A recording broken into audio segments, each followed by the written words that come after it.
Hey guys, hope you're doing well. We're going to take a little break from more swing stuff today and talk about more about our feet and actually getting into a strong, stable base. Something that if you've worked with me, you've heard me talk about it, and I've been able to dive deeper into this and fully understand exactly how the body is actually supposed to work and where we're supposed to be from when we start our swing. But you're going to notice I talk a lot about timing, which we'll get into, and I'm going to talk a lot about your feet and understand how to be in your feet so that the initial move from your base is correct, so it can efficiently move up the kinetic chain that you have with your body, and each level can graduate the right way. So there's no breakdown anywhere. If there's a breakdown from the ground, you can't control anything else. The body's going to move freely how it has to in order for you to get the bat to the ball, whether that's good or bad. Generally, it's going to be bad. It's going to be something that you can't repeat and you can't be consistent with. So we really need to put an emphasis on the feet and the ground, because that is where it all starts. And you've heard that, but I don't think we really talk about it extensively enough. That is the first thing that touches the ground. The bat is not the first thing that touches the ground. The hands are not the first thing that touch the ground. The ground is what controls everything. You're not just somebody that's floating in the air trying to hit. You're using the ground to basically impact your body so it can be powerful. If you don't know how to use the ground properly, you can't be powerful with the rest of your body. It just becomes a timing sport, a hand-eye sport. If you have good hand-eye and you have good timing, you have good vision, okay, you might be a decent hitter, but eventually it's going to catch up, and it's not going to be something that you can replicate consistently. So today we're going to talk more about the feet. I want to go dive in a little bit deeper just so you guys understand. So it's going to be a little more instructional today with some drills that I'm going to incorporate at the end that you guys can do at home. But the main thing, we were talking the other day about getting into our feet properly. How I want to address this with you guys is when we're doing this drill at home, I want you to get your feet even, okay? Here's the funny thing that's different for everybody. Everybody can put their feet even. Everybody's going to be probably pushing into a different part of their foot, whether it's into their toe, whether it's into the edge of their toe, whether it's into the blade, the inside part of the foot. Maybe they're pushing in the back. Maybe they're pushing in the middle. Maybe they're pushing more towards the back end of the bottom of the toes. Like, everybody is going to have different pressures, and that's because everybody's body is different. A lot of that is controlled by our pelvis. Our pelvis is able to stabilize our core, and really it's the foundation for everything. It connects the body, the lower half to the upper half. So if you got problems with that, and I'm not saying problems, but you're going to have some wear and tear over time. You're going to have some posture issues. You're going to have some issues as you grow and get heavier, which we need to address, and we need for you to understand. So the biggest thing with our pelvis is that sometimes our pelvis can be tipped. And what I mean by that is, if you're looking at me right now, I have my feet even. I should be in my feet balanced and proper because everybody's supposed to be even. That's the general consensus, which is not true.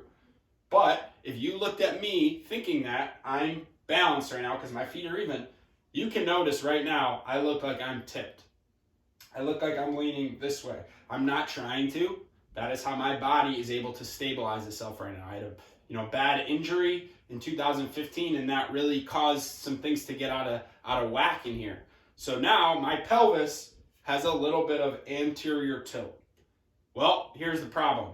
If I have anterior tilt as a hitter, that means my pelvis, if it's rotated right here, I can only rotate this way. And as you can tell, that's going up at an angle. So if I went up at an angle with my pelvis, that back shoulder is going to drop to balance out the body and get strong and connected, and that bat's going to drop. So now my bat plane is here. That is not how we want to hit. That's going to be very, very inconsistent. We want to be able to rotate this pelvis and the hips, which are on the pelvis, flat so that this bat rotates flat. So the way we can do that, to understand how we get into the feet and how to get that pelvis from here, which it has some tip and some anterior tilt, back to neutral, which is where I need it right here. I can't hold this. As soon as I'm trying to make a move, it's going to pop back out because I'm not stable there. So in order for me to get that there and be able to have this rotate flat, I gotta do something with my lower half to get that thing neutral all the time and be able to hold it there consistently. Here's a very easy way. I'm gonna get my feet even. I've been doing this the last few days. I want you to inch this front foot back 1/4 of an inch at a time. Very, very, very, very slowly. Okay? Until I have natural weight in the back part of my arch of my back foot. Okay? So again here, feet are even. I'm gonna inch this foot back until the weight is naturally in this part and I am strong and I'm naturally in that back arch, back heel.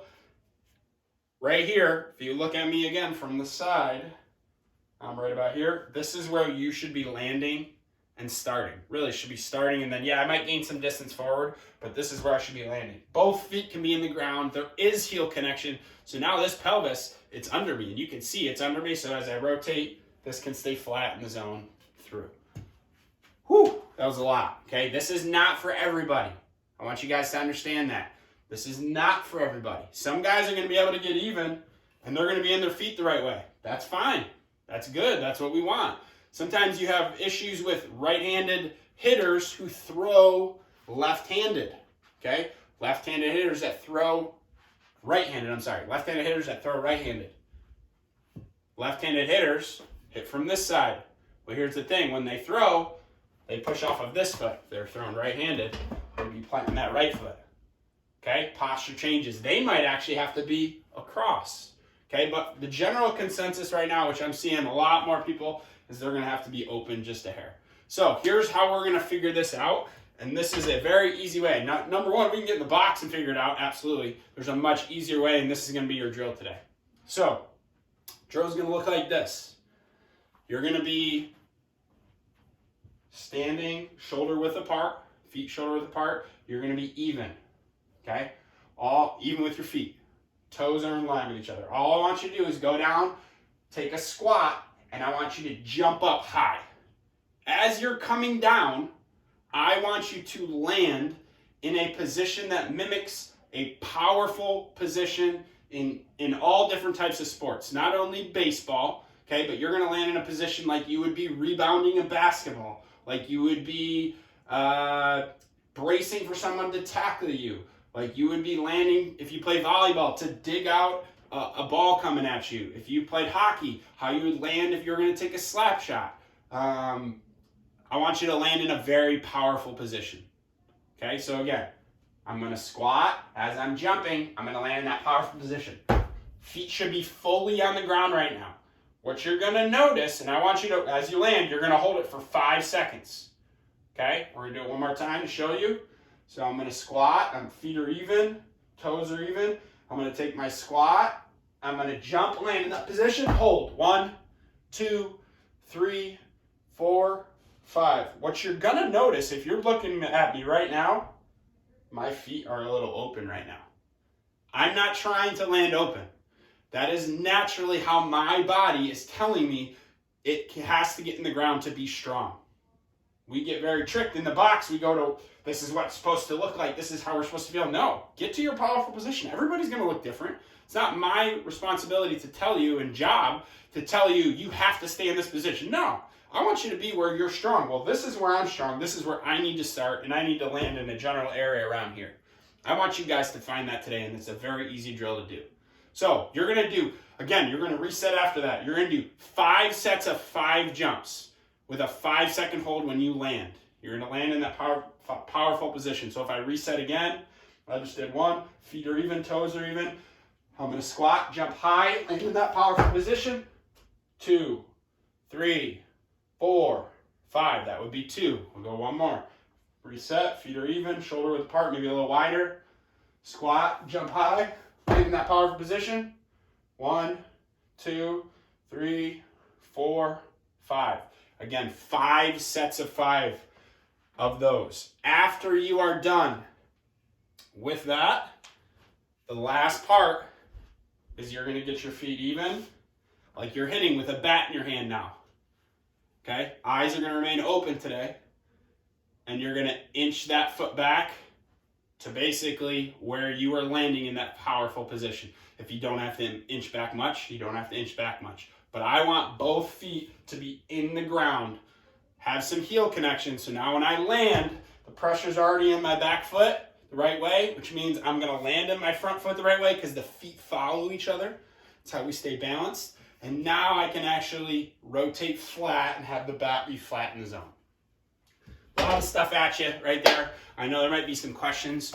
Regardless, the drill should be pretty self-explanatory and pretty easy. Let me know if you have anything, guys. I hope you're doing well. Stay safe. Talk to you soon.